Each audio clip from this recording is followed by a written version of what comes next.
Earlier on this evening, I caught up with snooker commentary legend Clive Everton. I started off the interview by asking him why I'm not addressing him as Sir Clive Everton. Wheels within wheels. Thank you for coming in, because when you and I spoke about the possibility of doing something about your book, I was thinking, it'd be great if he could come in, but I just don't know if it's too far, we could get him, or you're too busy.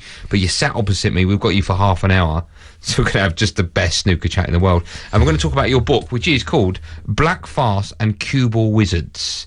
Now, it first came out, I think I'm right in saying, in 2007, but you've now updated it. Yes, 7 new chapters. Okay, why did you feel the need to do it now? Why not earlier, or why not wait a bit later? Well, the snooker world's always moving on, and we've had a very important development. In 2007, snooker was going down as far as the professional game was concerned, the circuit and all that, and the game had a very poor administration under Sir Rodney Walker. It was down to 6 world ranking tournaments a year plus the Masters. The players eventually voted to get rid of that regime. Barry Hearn came in, and we've seen a revolution in the game, really. The game is actually in the best shape that it's ever been in financially. When Barry came into the game, when he started to control world snooker in 2010, were you one of the people that wished he would have got in when he did? Oh yes, I was absolutely for it. You knew that it was a good thing for the game? Because some people are apprehensive. Some snooker players now, obviously on the circuit, some players in the Premier League as well, voted against Hearn to have a controlling interest in the sport. Yes, well, there was a lot of black propaganda, but I knew that if snooker went on being run by the same people, it would go even further down. Okay. From a snooker fan's point of view as well, I would imagine it's in a better place, because the more competitions there are now, the better practice lots more pros are getting, and we're seeing the emergence of players that have been on the circuit for a long time and starting to win tournaments. Most noticeable is obviously Stuart Bingham, who at the weekend, you were there, I was there, won the Premier League snooker. Now, I'm of the belief that he would have got nowhere near that event, probably not even qualified for it, had Barry not got involved with the sport and all these competitions risen up. Well, the thing about having more tournaments is that players get match sharp. It used to be the case that there was often 5 or 6 weeks between tournaments, and there was just too much pressure for most players on the one match.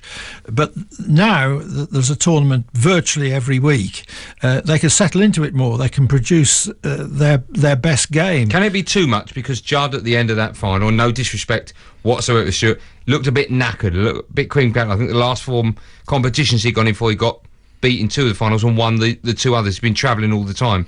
Is there a danger of early burnout because there's so many? I think there's a danger of that on any circuit, be it golf, tennis or snooker. And a problem that snooker players have got to cope with now, which they've never had to cope with before, is pacing themselves through a long season, saying, well, I'm going to concentrate on that and that, but I'm going to miss that and give myself a chance to recuperate. There's so much I want to talk to you about this book, and thankfully we've got time to do it, okay? Because in the book you start talking about not really the history, not how it was invented back in India way back when, but really when snooker started becoming popular in working men's clubs and the emergence of Joe and Fred Davis and those sort of players. What's your first memory of snooker? Because I'm guessing it wouldn't have been watching it on the box, it would have been seeing it live, being there. Well, my mother and father always went to London for a couple of days after Christmas, and one year when I was very young, about 11, 12, we dropped into Leicester Square Hall, which was then the home of the professional game. That's where all the professional tournaments were played, and I was absolutely entranced by this, and of course I pestered my father to get me a miniature table for Christmas, and then he took me down to his local club, you know, and of course a full-size table after a half-size looked like a 40-acre field. But I just took to it, and I've always been fascinated by it. Are you a player? Well, were you a player? Was I a player? Yes. It's definitely past tense. Well, I won the British under-16 and under-19 billiards. Lost in the quarterfinals of the snooker. I won the Welsh amateur billiards 5 times. I was in the final of the English amateur billiards 6 times. 2 World Amateur Billiards Championship semi-finals. Snooker got to the semi-finals of the English Amateur Championship. I won the Midland Amateur Championship, 2 semi-finals of the Welsh. I was actually a better player when I was an amateur than when I became a professional, because by then my back had gone. That early? That early. I see. I always thought whenever you got out of a chair, you went, "Can you give us a hand?" I always thought you were putting it on. But that's real, was it? Yeah. Well, what actually happened was that the bottom disc of my back wore away, so there were only a couple of flakes left, and I had to have an operation, a fusion, which took away the pain, but it also took away the natural twist in my back. And when I started to play again, I was out of alignment, and what made this worse was that I had a change of eyesight. It became more predominantly right-eyed. So when I started to try and play again, it was I couldn't really get into line. Occasionally I did, but I was only ever playing part-time. I just had to give it up in the end. Did you ever play the likes of Joe, Fred Davis? I practiced with Fred a lot before he won the World Billiards Championship in 1980 at the age of 66. I played snooker with him as well. Joe was a little bit before my time, although as a player, although I knew him, of course. But I played with Fred a lot. He used to practice at my house on my table. Really? Yeah. I never knew that about you. Yeah. The game has changed, not just since then compared to now, because over the last 10 or even 20 years, the style of the game has played, since the grinding days of Thorburn to the methodical play of Davis to the way Stephen Hendry, invented, if you like, the blue ball into the middle pocket, white into the pink, open up the reds. And even now, that's moved on a step, I feel, to the way Judd plays the game, where he attacks the pack as early as possible, splits the red, and then tries to clear up. Going back to the likes of Joe Davis and even Reardon and Thorburn, how do you think players from the late 70s and early 80s would have got on in today's game? I think Joe, at his peak, Ray Reardon at his peak, would have been a leading player in any age, because they would have adapted to what was going on around them. You've got to remember that Joe virtually invented how to play the game. It was... Well, I think he did invent a form of snooker, didn't he? Snooker Plus. Well, very, very short-lived. That was just a money-making scheme for Joe. Okay. We shouldn't attach too much importance to that, I don't think. I think he was unbeaten at that as well. But these sort of players, you think, would have adapted the game, because had they kept their own game in today's modern game of snooker, they would have had no chance? Well, in the modern game, so much of it depends on pure potting ability, particularly from distance. Joe had great control once he was in around the pink and black. So did Reardon. So did all the great players of the past. But what we're seeing now with the current players is much better potting from distance to get in. Since when I've known you, you've always managed to, in fact, before I knew you, when I'd listened to you commentating on snooker, you'd always pluck a fact out the air. Now, I've sat next to you, and I know that your desk is not covered in notes. I know they're all rattling around in your head there. Have you got a good memory in every other aspect of life, or is it just snooker facts that stick in your mind? Well, I've got a very poor memory for remembering when my wife's told me to do something. Yeah, but that's just called being a man. I've got one of those as well. But is it just snooker? Are you quite happy sitting there and all of a sudden you see a ball pot and you go, yeah, he's not potted a ball like that since the 1st of February 2008? Well, I think if you're in it every day, which I am, because editing snooker scene is what I consider my proper job. So I'm in it. I'm in it all the time. So it kind of gets ingrained in you. Now, I know you're obviously from working on the Premier League, but obviously before that you were working for the BBC, and you've commentated on most finals up until very recently. Now, I call you the voice of snooker, and I'm not saying that.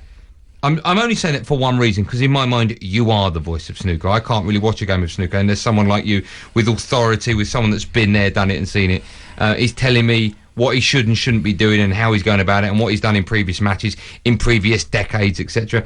Obviously, you're disappointed not to be working there, I would imagine. What actually happened? Why aren't you at the Beeb anymore? Well, I was actually shafted. After 30 years, the representative of the production company, which produces the BBC's snooker, came up to me and told me that my commentating days at the BBC would end in 14 weeks' time. So I was effectively sacked in a corridor at Wembley Arena. My agent and I did protest, and the most we got from the BBC was someone saying, this is nothing to do with your ability, nothing to do with your age, and we never received a satisfactory answer as to what it was to do with. What do you think it was? I think it was internal politics. Can you now watch snooker on the BBC? Or do you put it on mute and then just do your own commentary? Well, I can't. I have to admit, I can't watch the BBC commentary without wishing I was there. I've got to be honest, it's better when you were there, and I'm not just saying that because you're a friend. I'm just being honest with you. Let's talk about the negative side of snooker, shall we? The betting scandals that have hit the sport. One recently has happened, so to speak, with the outcome we're still waiting on. It's a sad time for snooker when things like this happen to the game that you and I both love. Does it surprise you that it goes on? Well, I think there is always the odd case, but in the 20 years from 1985 to round about 2005, there was nothing. Just one that was confirmed, which was Peter Francisco against Jimmy White at the 1995 World Championship, and a couple of rather suspect matches involving Silvino Francisco. He was never charged, incidentally. I think that the epidemic of match fixing, or alleged match fixing, which we should call it, arose at the time when the number of tournaments was decreasing, and there just weren't the number of earning opportunities, and I think some players gave way to temptation. Another factor was a disastrous decision to make the Grand Prix, which used to be the BBC's first tournament of the season. It was a disastrous decision to make it round robin on a league basis in the early stages, which was absolutely asking for it. And not only I, but a lot of journalists said, and indeed players said, well, this is absolutely laying it wide open. Do you think that's a flaw in any competition nowadays, that it's not just your normal knockout? I think you're least likely to have it if it's a normal knockout. Okay. We've got the snooker shootout coming up in the new year. It's a very strange format if you've not seen it. It's the top 64 players, give or take a few that aren't there this season. It's a maximum of one frame, a maximum of 10 minutes per frame, and the first 5 minutes of that frame you have 15 seconds now on a shot, and the last 5 minutes you have 10 seconds. Very exciting for people to watch. What's it like to commentate on? Different. I can't help feeling that 15 seconds and for the first 5 minutes and 10 seconds for the remainder is pushing it a bit. Last season it was 20 seconds and 15, which I thought was okay. The reason it's been done, the reason there's been a change, I gather, is because a few players sussed out that they could run down the clock if they were a few points in front. They could take the maximum 15 seconds and just run down the clock a bit more. But I hope the change works out well, but I won't be that surprised if it doesn't. Does snooker need razzmatazz, Clive, to take it into the next era, do you think? Does it need girls coming down in scantily clothes? Does it need loud music? Personally, I'll vote for the second one and the first one as much. But does it need that? Other days of 18.5 million people watching it on BBC Two at midnight on a bank holiday Monday, have they gone? Well, they've gone because they've gone for everything else. Because there's been a proliferation of channels as opposed to... Well, there are only 3 channels available in 1985. Because of that, you're not going to get 18.5 million again. But snooker's figures are still pretty respectable, not only on the BBC, but I may say on Eurosport. Eurosport are very, very pleased with their snooker figures for all sorts of events, not necessarily the big ones. Are you happy with the way the game is at the moment? I am. I think it's absolutely great.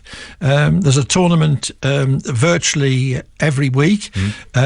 Players are earning a lot more money. Maybe their expenses are going up as well, but that's in the nature of things with any circuit. Golf, tennis, or snooker. I think overall snooker is in the best shape that it's been for about 20 years. I've never asked you this question before. I don't know the answer. Do you have a favourite player? No, put it this way, there are some that are easier to commentate on than others. But I find that amazing. You don't have a favourite player. No, I don't allow myself judgments like that. There's probably one that you think, I'm glad I'll get him today and not him. Well, if you had to put your finger on someone that you'd be more than happy to sit in the commentary box with and commentate day in, day out, who would it be? Well, if it was O'Sullivan v Trump, I'd prefer that to Ebden versus somebody else. Shall we say? Well, I'm sure I'll get in trouble for that because, listen, they're all equally good players in their own right, but some, shall we say, are more appealing to... Yeah, of course they are. I think that's fair. I think they know that as well. I don't think we're saying anything they don't know. Yeah. You mentioned Ronnie O'Sullivan there, who at the moment, as you and I are speaking, is not playing the game anymore. He's retired, supposedly for the end of this season. Do you think that will be it for this season? Do you think, because he's still got, I think, until the end of January to make his decision up whether or not he's going to play in the World Championships? And that's a big decision because if he doesn't play in it, he then slips outside the top 16, meaning next year he will have to qualify for every event. And that will mean, that will have question marks whether or not he will ever play the game again. So firstly, do you expect Ronnie to play in this year's World Championship or next year's World Championship, shall we say? Well, I don't feel certain either way, but I think there's a big danger that he won't play in it. And he's going to find it very difficult, having missed the entire season, suddenly trying to play at peak performance. And for that's what Ronnie is all about. Ronnie is not interested in scrambling a win here and a win there. He's a star, and he wants to play like a star. And if he can't produce something near peak performance, then he's not interested. Does that worry you? Does that upset you that arguably the most naturally gifted player the game has ever seen, and probably will ever see, may never play the game again? I think it's very sad if that happens, because he is a delight to watch.